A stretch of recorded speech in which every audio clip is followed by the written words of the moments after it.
Hello everyone, thank you for joining this PPA Live webinar this afternoon on this gloriously sunny day. I hope you're all tuning in from your gardens or maybe your local park.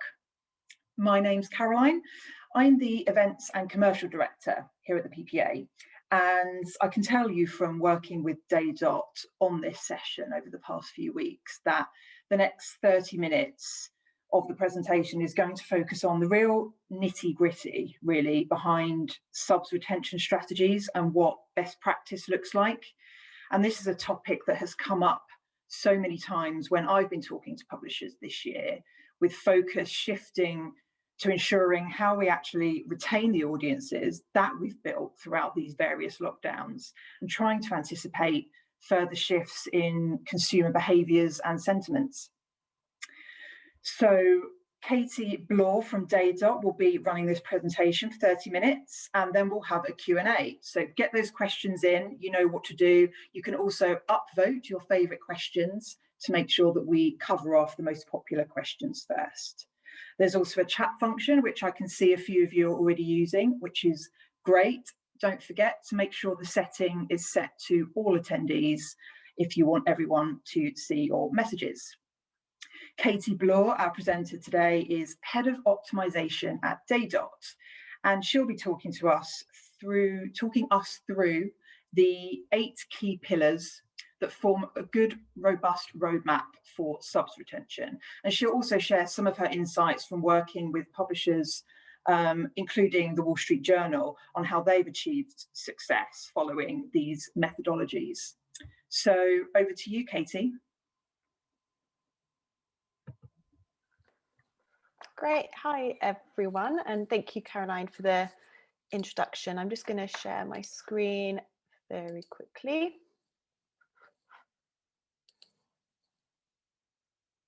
Great.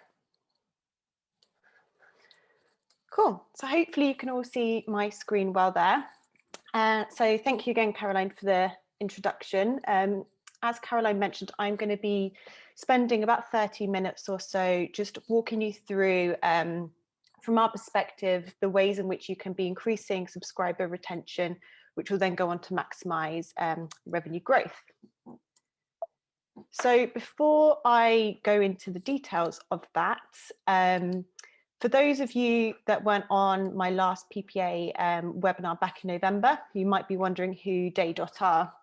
So we previously were known as House of Kaizen here in the UK, and we actually rebranded back in autumn and have now been rebranded to be called Daydot. So we're a digital experience optimization agency based in London. And for those of you who aren't familiar with the concept of digital experience optimization, or DXO as it's also known, it's the systematic process of optimizing the digital experience across the entire customer digital journey. So that's from that very first touch point when you engage with them from an acquisition point of view, all the way through to the point of retention, cancellation, and ultimately if they churn, trying to win them back. So for us, our big focus is on increasing acquisition, but also retention and brand loyalty to drive customer lifetime value. And the way that we achieve this is we identify opportunities for growth for businesses.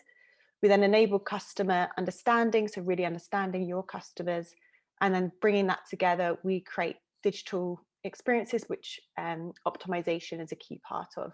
And we do all of this through our research consultancy and end-to-end experimentation services.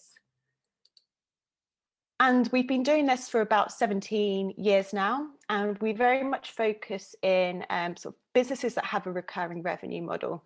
So subscription businesses are obviously a really big focus for us, of which publishers, these are just some of the brands we've worked with over the last few years and continue to work with now. So hopefully that gives you a little bit of an idea as to who we are and what we do. So if we jump straight in, so the first thing I wanted to look at is really, why is retention so important? Why should businesses be focusing on this? And for a really long time, as long as I can remember within the industry, advertising has been the biggest revenue driver for the overall business revenue.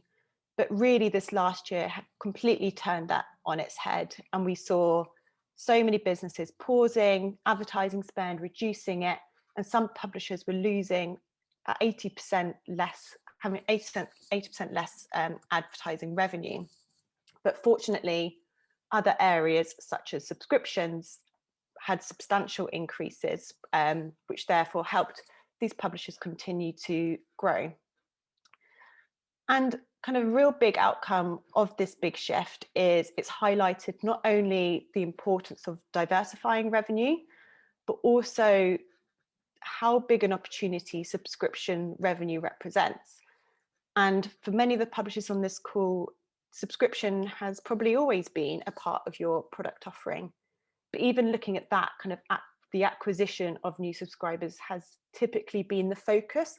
We've only really in the last year, 6 months, businesses starting to acknowledge that actually retention is really key. And quite right so as well.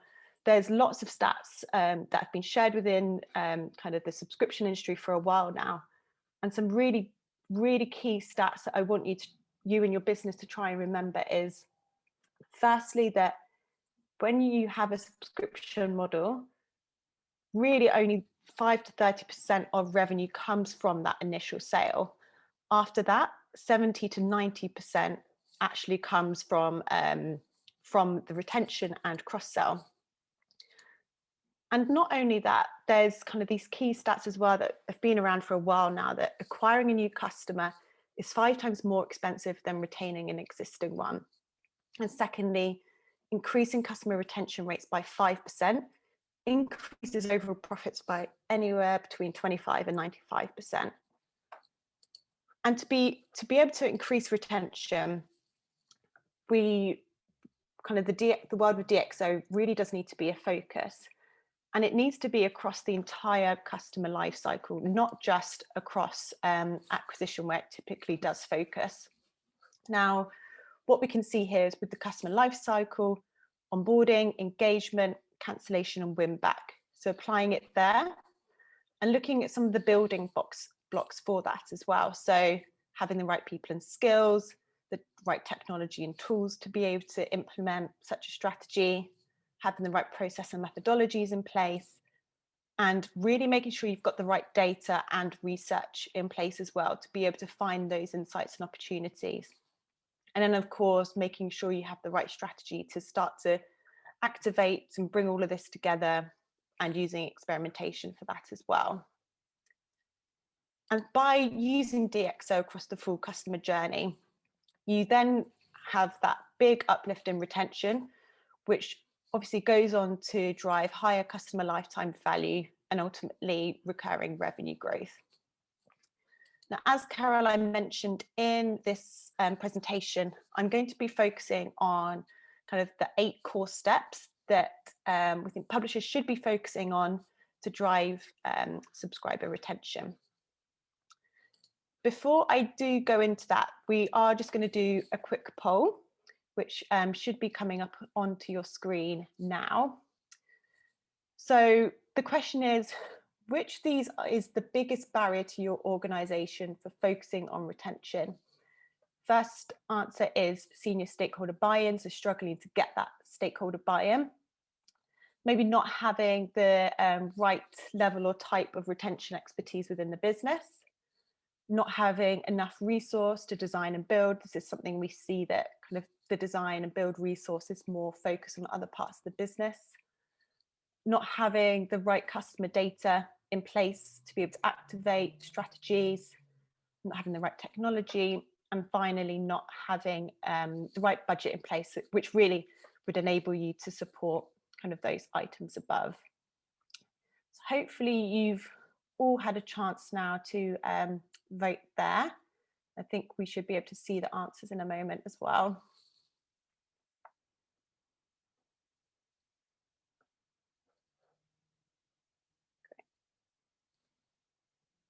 Okay, so we can see quite a even split actually between sort of retention expertise, resource, data and technology, but it seems like largely there is stakeholder buy-in, which aligns with what I we've kind of noticed ourselves as well in the industry of businesses are starting to recognize the importance of retention. And it's really that first step in the journey now to getting all the right sort of skills, data, technology, etc. in place to be able to push this forward. Great. Cool. So moving into the 8 steps to increase subscriber retention. So the first step I'm going to walk through is understanding your customers. So understanding your customers is really important, because without that, what you're going to do is start developing experiences that, and really start speaking to your customers in a way that the business thinks you should. And typically we see this big gap between how the business wants to talk to them, the benefits they want to talk to them about, and actually how the customer is thinking and feeling. So it's really important to create sort of these actionable customer insights that then remove any organizational assumptions, any opinions, and you then create consistency across the communication strategy, across the business, and make sure every single touch point is relevant as well. Now, typically for businesses that are already starting to think like this, we often see that kind of using sort of analytics data is kind of a key way that people are thinking and looking at their audiences, looking at things like demographic data, etc. But there's usually a gap that we're seeing with more of the attitudinal research. And these are just some of the sort of questions that you should be looking to understand about your customers. So why did they subscribe in the first place? What previous engagement have they actually had with the brand itself? Were they buying the magazine from the newsstand before? If so, have they read it once, or have they been buying it there for years? Very different sort of cohorts can start to be created from that. What is the goal from reading the magazine? Obviously, some of the magazine brands that you own might be for more sort of entertainment purposes, whereas some might be more focused on personal growth or to support their career.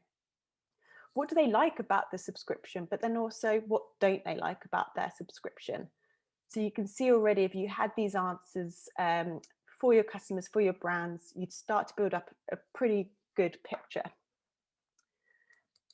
And then in terms of the methods for actually understanding that, now this quadrant here shows kind of the quantitative and qualitative research methods you can use, as well as looking at that at observed and reported research methods. Now, as I mentioned, kind of on the left-hand side, when we're looking at analytics and heat maps, session replays, that is all useful, but really kind of this area highlighted in pink needs to be a really big focus. So focus groups and surveys and user interviews, this really will help us to build out the kind of more attitudinal understanding the needs and the motivations of your audience.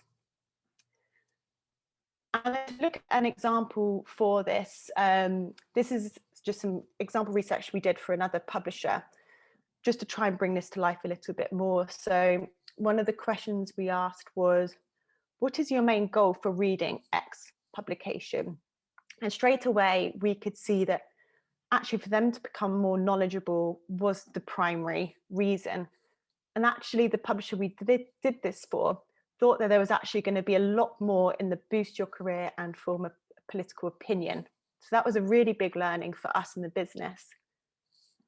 And then another question we asked was, if you were to describe the benefits of X publication to a friend, what would you say? So from this, we had obviously sort of the answers were quantified and a lot more sort of open answers as well.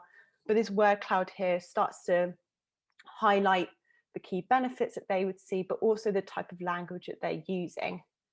So here, just bringing these two data points together, we can see the expected value and expected benefits that they were going to be getting from the subscription. And that could then help us to inform that value proposition. So then we're much more targeted and much more effective in the way that we speak to our customers. So moving on to the second point. So this is where we look at identifying the drivers for retention, but also the drivers for churn. So there's a few different types of analysis you should be looking to do here. The first one is acquisition cohort analysis.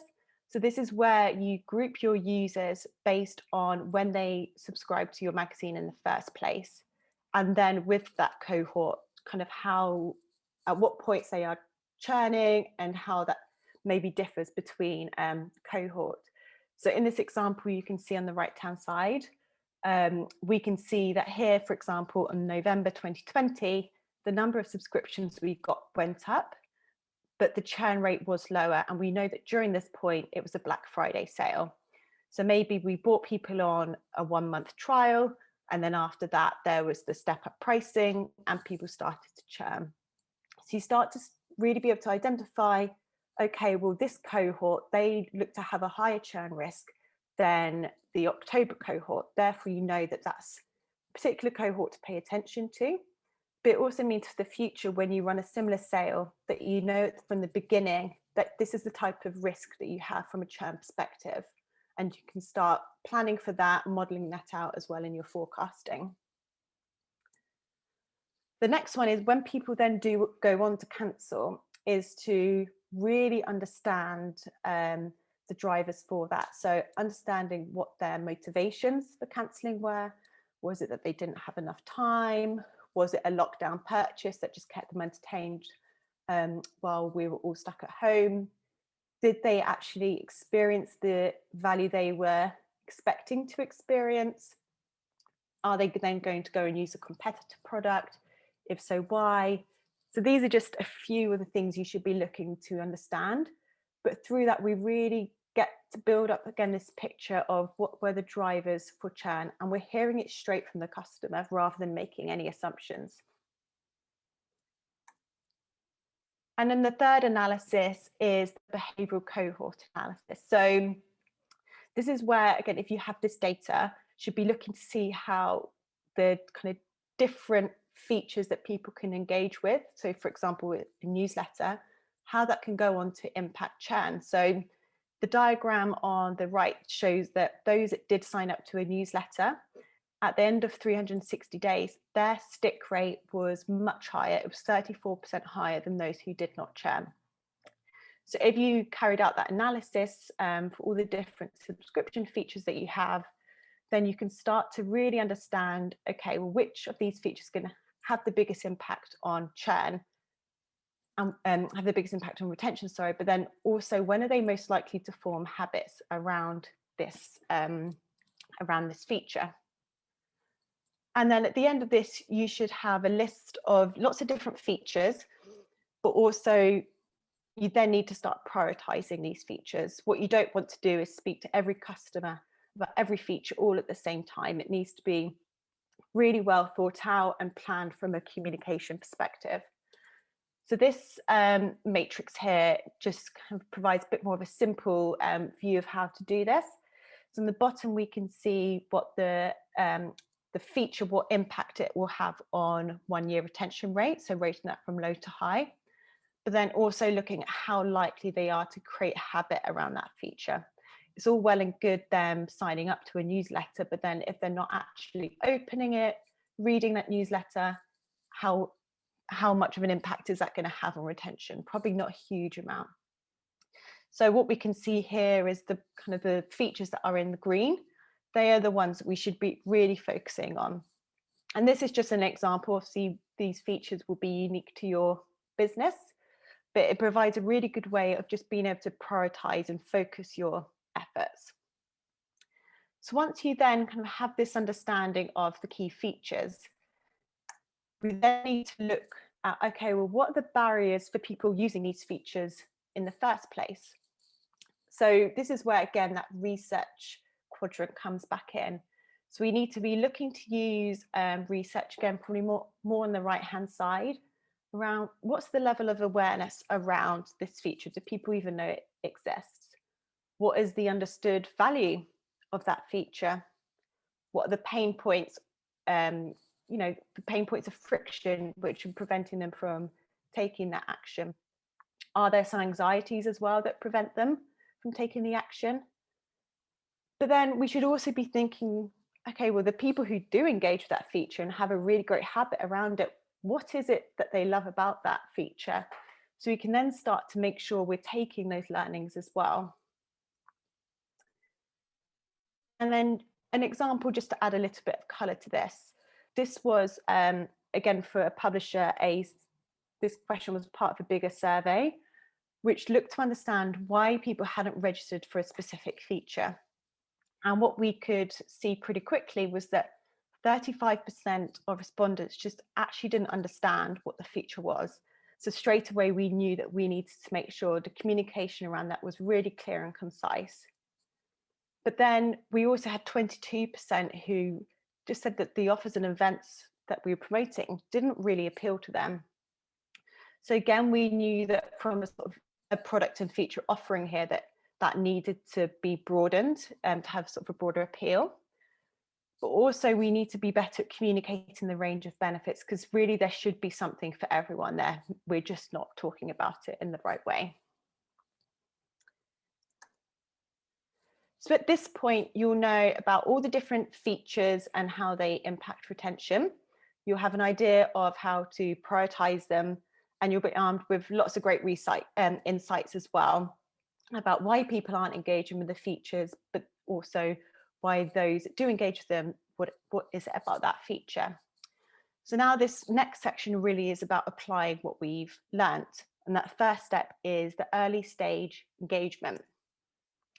So for early stage engagement, kind of the onboarding experience is absolutely crucial.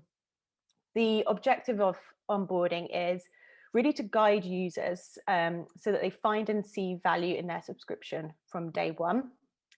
And what we need to remember is, obviously, they've just been through the acquisition journey, but this is their first real touch point with the brand as a customer. And just like all first impressions, it's really important that this is a good impression created to start creating that long-lasting relationship. And we know from the work that we've been doing as well that having an effective onboarding flow is proven to increase customer lifetime value. It's proven to increase retention. The kind of core components of having an effective onboarding strategy, there's a lot, but these are sort of the key 6 that we've pulled down. So the first one is making sure that it is user-centric and not product-centric. It's quite easy for the kind of to use a kind of approach of let the product do the talking. Let's just put lots of information about the product in there. But really what it's about is, what do we know the user wants to see in their subscription? What's the value they're expecting to see? Let's help them see that. So that moves into the second point of it needs to be value-based. It shouldn't just be about these are all the different features that we have. It needs to be about what value does that bring for the customer. And then we need to make sure the onboarding journey as well is seamless. We want it to be a really pleasant, easy experience. We don't want it to be emails being kind of that feeling of being spammed with emails, that feeling of this is really frustrating to engage with. So we want to make the whole process really seamless. It should also be multi-channel. So what we often see is that the onboarding journey would usually be limited to an email campaign. So what we're looking to do here is broaden that. So if for those who don't really engage with email, there's another method that we're using that will hopefully engage them. So that's looking at the website, email, and then also sending out the welcome letters. The experience as well should be holistic. So by this, we mean it's not just one page, it's one experience that they go through. It's something that they should really be able to go back to at any point during their subscription to engage and understand these features again. And then finally, this should be something that you always evolve. What can sometimes happen is this onboarding journey gets created and then it gets left there. We've been testing the Wall Street Journal's onboarding flow for about 3 years now, and we are still testing. We do about 1 test a month on it. So hopefully that gives you an idea of really how much there is that you can focus around the onboarding journey. So looking at this in a little bit more detail. So as I mentioned, we really should be looking at a multi-channel onboarding experience here. So the first one being the on-site onboarding. So as soon as that person is subscribed, they've got to the confirmation page, it's at that point we should be starting onboarding. They have just, they've just paid their money. They're wanting to get some immediate value from their subscription. So let's give it to them. So this is an example of the Wall Street Journal's onboarding flow, which uses more sort of a card-based system. So they go through to it and there's one card per feature and they can go through. And then within the onboarding flow, they can actually take action with that feature at that point. So they could sign up to a newsletter there. They can have a link to the app sent to their phone so they can download it straight away.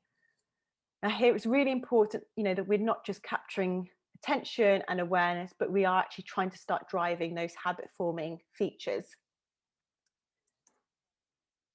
And then next up is the Welcome Series email campaign. So on the right-hand side is an example of the email campaign we developed for print subscribers for the Wall Street Journal. So with this, we've tested a few different approaches, which was one email, which had all the features in. Then we tested a different approach, which was a series of emails, which were sent over 30 days. And there was one email per feature, which we found to be really effective because it meant people's attention was really focused on that one feature. There was a good enough amount of time left between each email as well that it didn't feel like they were being spammed. And then finally is the welcome letter as well. So many of the brands on the call will send out a welcome letter.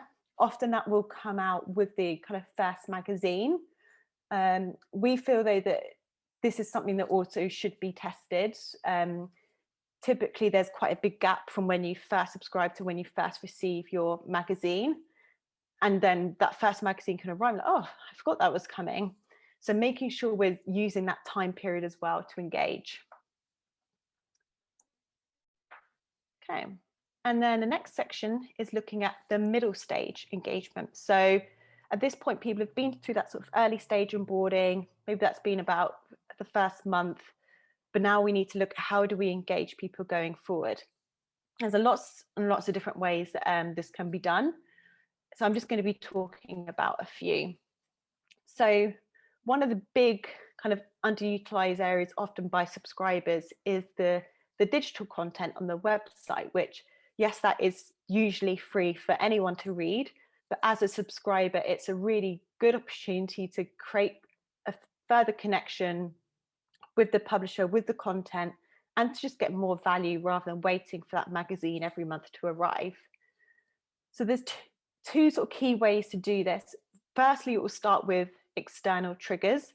So what are the ways that we can be sending people and trying to get people to go back to the digital site more to read content? So some examples are newsletters, social campaigns, and using your social media like Instagram to direct people to articles. And then in the magazine as well, kind of highlighting, oh, there's more great content that you can see every single day on our website. Through sort of those external triggers, people will start to come through to the website. But what's important is that we start to develop what we call internal triggers. So rather than always relying on us nudging people to come to the site, how can we get people to just start to create a habit so that in the morning when they're having their breakfast, they think, I'm going to go and read X website while I'm having my breakfast. And this comes down to, well, lots of different ways we can do this, but three really effective ways we've seen is with the homepage itself. When people get to the homepage, really making sure that the layout and the design of the homepage is done in a way that you make it really easy for people to find some content that they would like to read. And then once they've gone through to the article as well, it can be quite easy for the article page to become quite overwhelmed with ads, content recommendations, widgets here, there, and everywhere. But what we need to make sure is the article design itself does allow us to capture people's attention, that they have a good reading experience. And then once they've read that article, or maybe they've got halfway through and they've got enough, that we have content recommendations as well. So we're helping them find their next best article to read. They're not having to trawl through lots of content to find their next relevant article. And then by having this experience, which is much more valuable to the customer, you'll start to see them coming back more, so you'll increase their sessions. The articles that they view will increase as well, so they will come back more, they'll read more articles, and then when they are reading articles as well, they'll read much more of that article. And this is when the internal triggers start to be created and people themselves generate this need and desire to come back to your site. Now, obviously, this has a positive impact on the value and the retention, but then it also has other benefits, like your advertising revenue will go up. Affiliates should go up as well. So it's a big opportunity around here. Now, if we look at newsletters specifically, so increasing sort of newsletter engagement, there's kind of two key areas to focus on. The first one being increasing newsletter signups initially, so they are actually receiving the newsletter. So to increase newsletter signups, we need to be looking at creating awareness. So using different techniques, so if they're on site, highlighting the newsletter there, or sending out an email encouraging them to sign up to the newsletter, and really making sure you're communicating that value proposition, reducing anxieties around how often am I going to be receiving this newsletter? Is it going to be annoying after a while? And really reducing the level of effort to sign up as well. Can they sign up to it in situ? So for example, on the right-hand side here, where they can sign up and use toggles, it's really easy. They don't need to go to another page to sign up. Just making a really easy process. And then once they have signed up to the newsletters, it's then about actually increasing the engagement with the newsletters. It's all well and good signing up and they receive it in their inbox, but if they don't open it, then the value of that is really limited.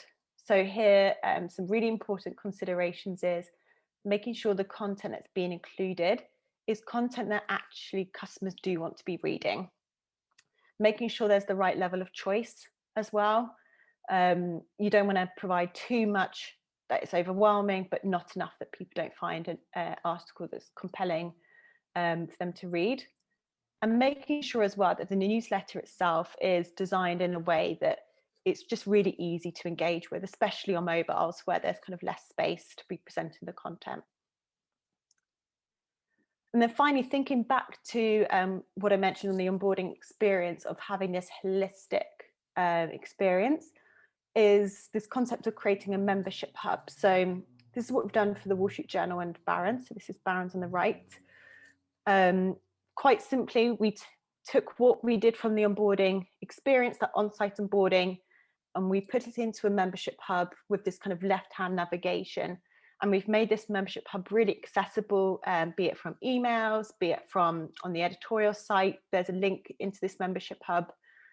So we implemented this Barron's one last year, and just when we implemented that, on average, users would take 2.87 actions. So they would sign up to a newsletter, download the app, and often took a third action. Now, without that membership hub, they weren't really taking many. So you can clearly see how having this is a really effective strategy for building out engagement. So at this point, you've been really effective at the onboarding experience. You've had a really good strategy for that middle stage engagement as well. But it's important to remember and not to make assumptions that everyone is super engaged at this point. So kind of this idea of collecting ongoing customer feedback is really important.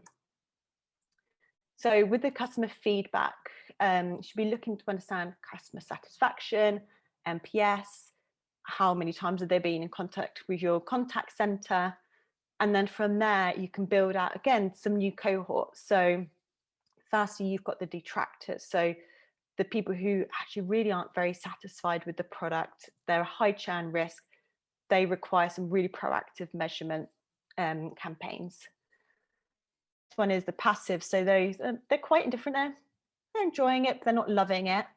They are susceptible to competitive offers. And again, they're more of that medium churn risk and require some engagement measures. So with that, once you've developed those cohorts, is what we go on to call sort of this triggered engagement strategy. So these are beyond what you're already doing, additional measures that you should have in place to engage these cohorts. So this is an example here on the right hand side for the Wall Street Journal again, where we identified these cohorts, and what we saw was this sort of decision tree become really useful, where we were looking at, okay, well, we've sent them an email about the newsletters. Did they even open that email? No, they didn't. Okay, well, let's try again with a new subject line, because maybe we just weren't capturing their attention well enough with the old subject line. Okay, but then what about the other people who did actually click through? Like, did they click through and open the email? Did they actually open into the newsletter center to sign up to a newsletter? No, they didn't. So, okay, maybe we need to expand out the value proposition. So you see the logic here of how you can then start to develop out this sort of triggered strategy for an email. But then there's also things like using digital retargeting to try and engage. And then also that membership hubs are trying to direct people back into that hub to explore more of the benefits. And then building on that email decision tree in a little bit more detail, similar to sort of that welcome series campaign, we developed out lots of different emails. And again, we use one email per feature. So here we've got an email for newsletters, apps, a thing called WJ Plus, which is exclusive sort of offers and events. So again, really trying to focus on re-engaging, is what we call re-engaging these users, encouraging them to take these actions. And then step 7. So there's always going to be some people who you just can't keep, and they're going to start to go through your cancellation journey. Now, it's really important to develop a really good understanding, and I mentioned this at the beginning as well, around why are people cancelling? So what were their motivations for cancelling? Do they just not have enough time anymore? What value did they actually experience from this? Were they expecting a lot more from the subscription? And then what could we have done to have actually saved them? Was there a specific tactic we could have used that we didn't? And this should then go on to inform your cancellation strategy, be that online, email, the call center, and make sure that's holistic throughout as well. So looking first at kind of value statements. So using value statements should really align with the cancellation reasons. So again, for example, if we know that people are cancelling because they don't have enough time to read, what value statements can we provide that can help them actually find more time to read? Should also be looking to focus on features which we know do drive retention if you engage with them. And then using principles such as fear of missing out as well are a really good way to try and prevent cancellation. Now, value statements themselves are kind of the most effective overall method to use, because it means you don't have to default to using save tactics. Now, save tactics are kind of a good approach to use if you haven't been able to retain them through value, where you look to offer them a special discounted rate to keep them because you really respect their relationship and loyalty. But also, if you have different subscription options available, providing them with the option to actually switch between their subscription. Maybe a digital only would be a better way for them to engage with your product.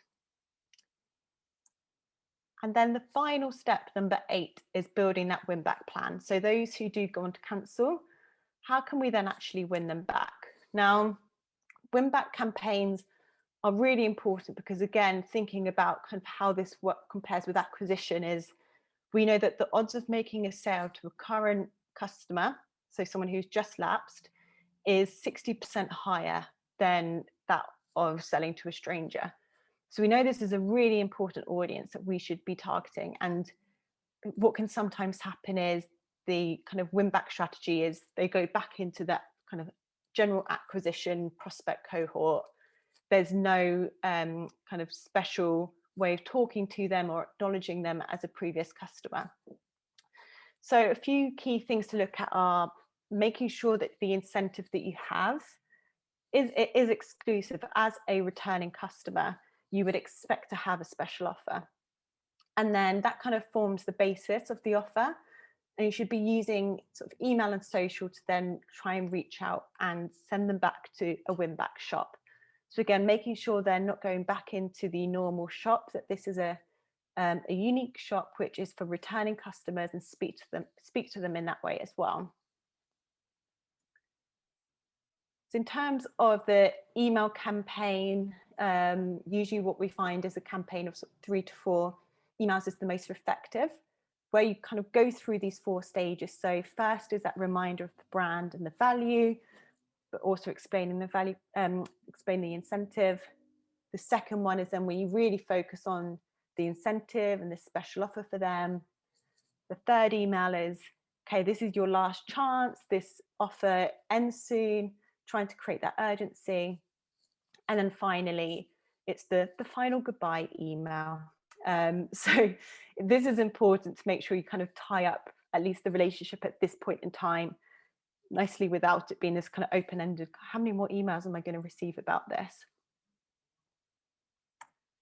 So they were the 8 steps. Hopefully that's been useful for you all. Just as a recap of the 8 steps, they were firstly to understand your customers, then go on to identify retention and churn drivers, and then use that to drive early stage engagement, then on to middle stage engagement, to always be collecting customer feedback and to use that to trigger any additional engagement tactics and strategy, to prevent cancellation at that point of cancellation, and then have a win back plan in place. And it's important that all the insights that you gain through all of these 8 steps are continuing to fuel the rest of the engine, and you're always learning. And just to finish, the last slide is how can you start today? So I'm very conscious that what we've presented is this kind of big roadmap, and this isn't something you can just do overnight. So what we saw, again, the poll was really helpful earlier to see, okay, well, where are the areas that maybe you're challenging, you have challenges with at the minute? Now, if you don't have enough resource and you're not going to start doing this for every single brand, some of you on the call have a lot of different brands under your organization. So we would say start with that subset or one kind of big brand, and where possible, take learnings that you get and apply them to the other brands. If you don't have all the right data now, it doesn't matter. There's still so much more you can do without that data, while you're working to make sure you've got the right data and technology in place. And then finally, if you don't have the right budgets in place now, we'd always recommend starting with a proof of concept as well, because as you've seen with some of the results I've presented, it very quickly starts to speak for itself, the value you can drive here. So starting with proof of concept is a good place to start. And to finish, we've just got one more poll before we move into Q&A, which should come up onto your screen now. So of the 8 areas I've just presented, which of these would you say is your biggest challenge? So again, 8 were understanding customers, identifying drivers for retention and churn, looking at the early and middle stage engagement, collecting ongoing customer feedback, then the triggered engagement strategy, moving into cancellation journey, and the win back plan. So I'll give you all just a second to answer that, and I'm going to stop sharing my screen as we move into the Q&A with Caroline.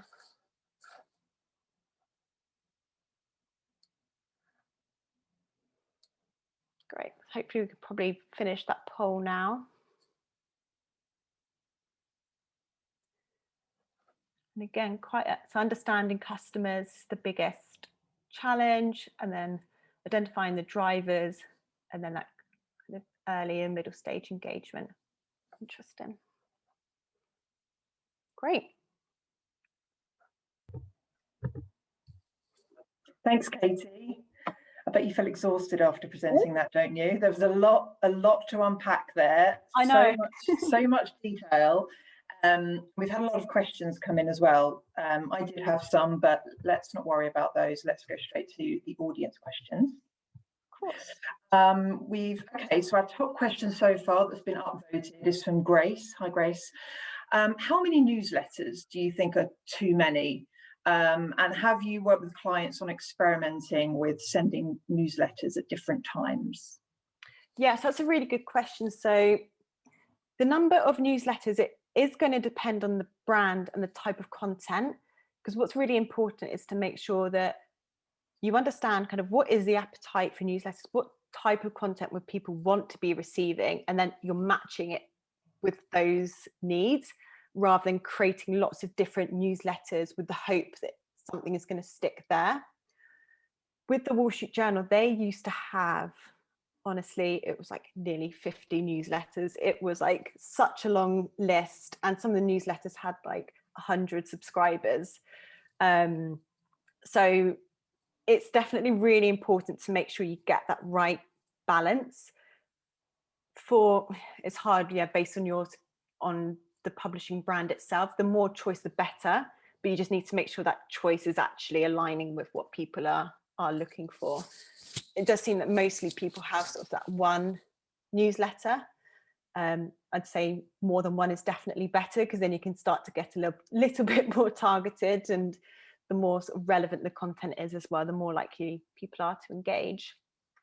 So would you say then that actually having multiple newsletters, but each one being targeted or focused on a specific topic area or something like that, is preferable to having a more general newsletter that's pumped out, fortnightly or something like that? Yeah, exactly. So if you took women's health, for example, you could have a newsletter which was really focused on nutrition and food, one which was really focused on fitness, one which was focused on mental health, and you can see how they very quickly would become a lot more relevant for those who had specifically signed up for that type of content. Okay. Hope that answers your question, Grace. I think there was a second part to that question as well, wasn't there, around the timings that they were at different times? Yeah. Yeah, so the best way to start with that is looking at, okay, well, when we send newsletters, when do people tend to engage? Because it's all well and good sending it maybe first thing in the morning, but do people actually open it at that time, or are they opening it at lunchtime, for example, or 9 o'clock when they've just got to the office? So starting to use that data and then use that to then, yeah, definitely like test, when are you sending that newsletter out? Again, depending on the newsletter content, it might be different, weekend as well versus weekday. So there's definitely lots of consideration points for when to send it out. Great, thanks, Katie. Another question from Andrews. Andrew's asking that when you're analysing which features to prioritise and when, should you also be including in that kind of bundle the, he said non-subscriber features, but what he means, because I clarified when you were talking, non-paid for. So for example, podcasts are quite often offered, you might subscribe to them, but they are free. So would you bundle in the non-paid for features as well with the paid for? Yeah, definitely. So quite a lot of the features that you get with a newspaper or magazine subscription you can also engage with when you're not a subscriber. So podcasts, newsletters, I mean, on digital sites as well, there's so much content that isn't paywalled. And I think sometimes businesses can think, oh, but anyone can read that. Like, why are we shouting about that to our subscribers? But it's still such valuable content, and it's just other ways that you can create connections with your customers as well. So yeah, definitely include all of that, and the data will speak for itself as well in terms of which are the most valuable. Great. We've had a question here from Nick, which everybody wants the answer to, but I'm going to prompt you to read it, think about it, and we'll come back to that last, because you might need a moment to think about if we were to advise somebody to subscribe to a brand to get an idea of best-in-class, world-class subscriber engagement, which brand would you recommend, in your opinion, as being the best example of subscriber engagement? Oh yeah, so have a think about that one. It might take you a few minutes.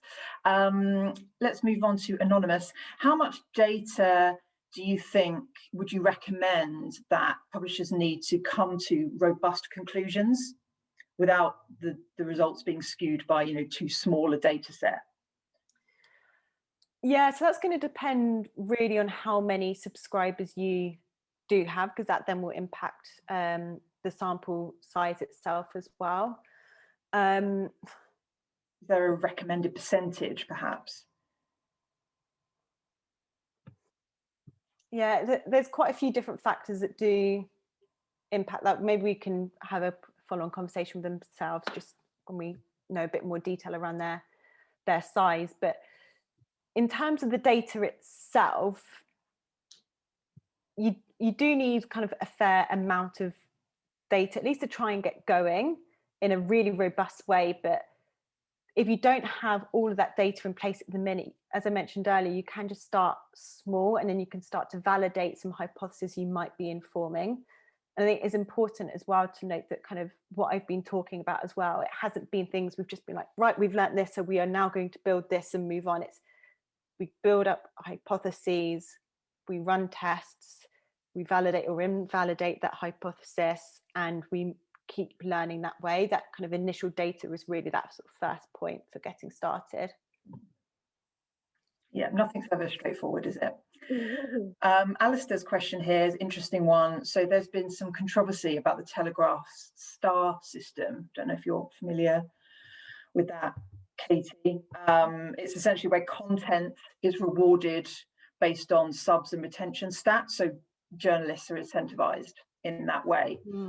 And he's asking, actually, is it better, is that a good approach, or actually is it better to ensure that you make the changes to your platform or your methodology to make sure, I'm kind of putting words into his mouth here, to ensure that the existing content, the value of it is reflected, rather than changing the content to get the stats? Yeah, I'm just reading over the question now. Should probably just look.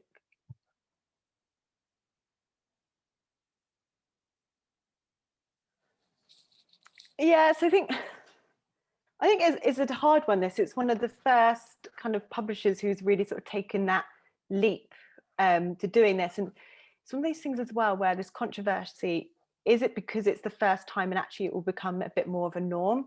If you think about like paywalls, for example, the first time when the whole concept of you have to pay for content, it was like, what?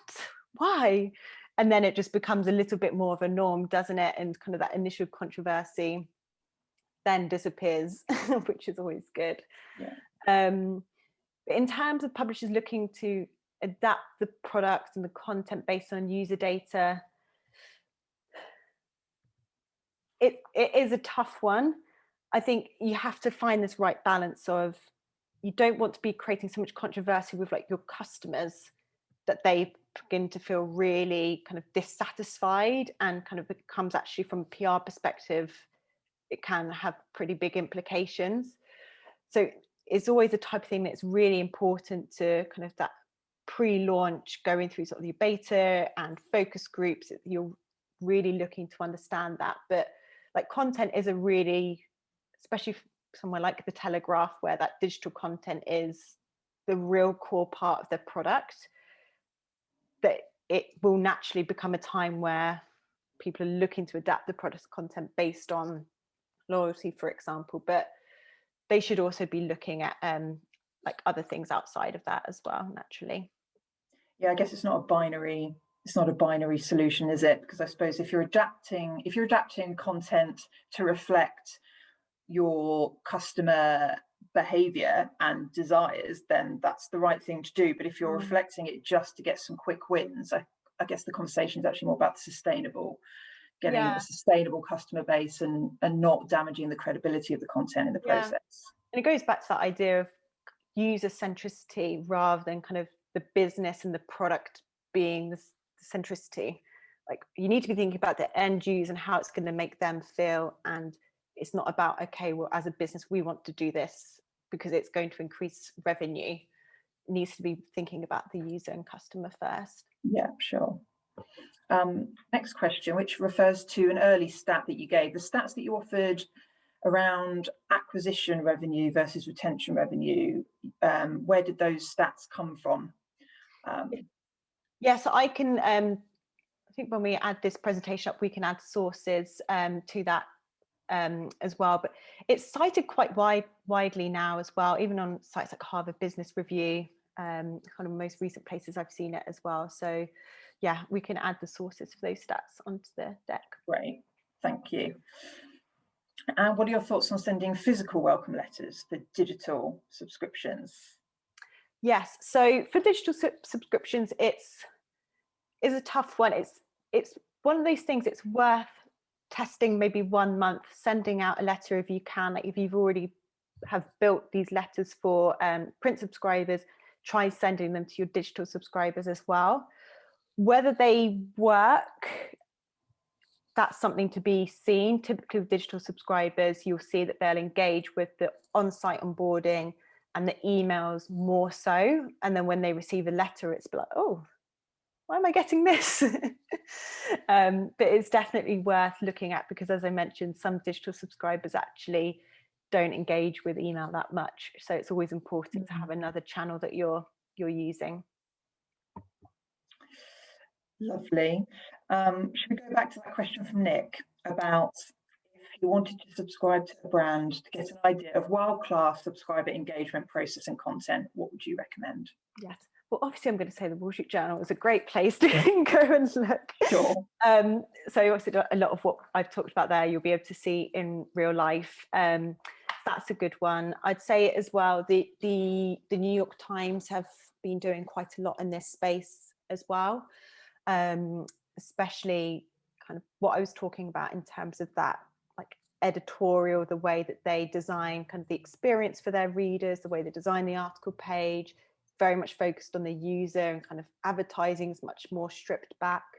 So that's a good place to look as well, kind of thinking about kind of how the editorial product has been designed. So I'd say, yeah, they're probably two leaders in this space, but quite honestly, I haven't seen many world-class experiences. This is a new space, as we saw earlier, kind of a lot of brands are starting to think about this space, and as such, kind of the onboarding experiences are becoming a bit of a bigger focus now, and we'll get to be world-class. It's not all just there yet. A question from me, the first poll that we ran, resource, data, tech and expertise were equally weighted in terms of being a challenge for businesses. And obviously all of those things need to be attacked in order to get a process that works. But would you say that there's one to focus on first initially in order to get the biggest returns? I mean, my assumption would be data, right? Because if your data isn't accurate and managed correctly, then the rest of it is futile. But what are your thoughts? Yeah, so I think, like you say, data really is the foundation for everything. But you then also do need to have the expertise in place to then be able to do something with that data. Yeah. So I'd say that's all really important, to be honest. But I think kind of the expertise piece is important. There's quite a lot you can also get online, but I think the biggest blocker is there's just not actually enough people in the business thinking about this sort of thing. So it's not actually about like having the right depth of skills, it's also actually just having people thinking about this as their job 24/7. 20, not 24/7. No, that would not be recommended. No. Wonderful. Yeah, thank you. And I think there's probably a lot of people tuning in that don't currently have existing, large teams or even small teams perhaps dedicated to this. And it might be a small part of someone's job. So that therein lies that challenge. Yeah. And it doesn't need to be that you bring in this whole massive team of people. Like you can start small, bring in like consultants who help with this sort of thing, obviously like ourselves, and there's others out there who can at least just get the business starting to talk and think about retention the right way, getting them on the right path for strategies. People learn as well from those organizations like ourselves and start to build that out internally. Lovely. All right, well, I think we're just coming up to 3 o'clock now, so we should probably end there. Thank you, Katie. Thanks so much. We've got through loads of questions, which was amazing. To everyone tuning in, you'll be emailed a link to access this on demand, and you'll also have access to the slides as well, which, as Katie said, we'll add some sources on there so you can see where some of the analytics have come from. And I'll leave it there. So thanks again, Katie at Daydot, and go and enjoy the rest of the sunny day. Thanks, everyone. Thanks, everyone.